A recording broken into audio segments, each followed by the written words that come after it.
Hello everybody, and thank you for tuning in to the Weekly Report. Congressman Duncan Hunter, Republican from California, found himself in hot water recently over comments he made in defense of Navy SEAL Edward Gallagher, who faces war crimes charges over his alleged conduct while serving in combat overseas. Gallagher is charged with stabbing a 15-year-old ISIS member while in custody, of taking photos posing with the corpse of the teen, and with killing several civilians. Defending Gallagher, recently Hunter put his own record up next to the SEAL to suggest that he's an elected congressman who has done worse things in battle than Gallagher.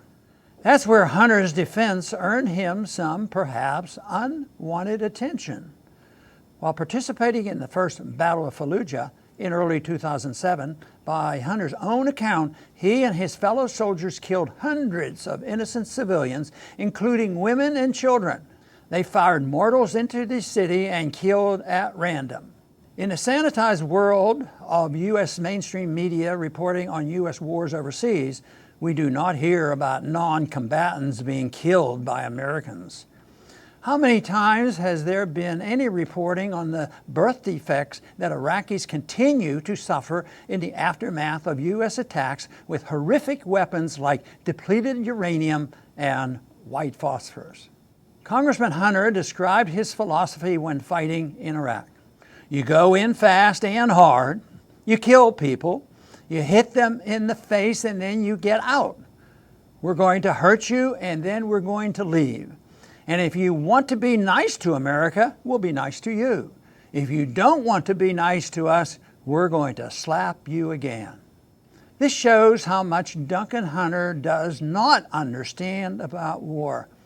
When he speaks of hitting people in the face until they are nice to America, he doesn't seem to realize that the people of Fallujah and all of Iraq never did a thing to the U.S. to deserve that hit in the face. The war was launched on the basis of lies and cooked up intelligence by many of the people who are serving in the current administration. And that brings us to the real war criminals. Congressman Duncan Hunter and his fellow soldiers may have killed hundreds of innocent civilians and even felt justified. Their superior officers, after all, established the rules of engagement.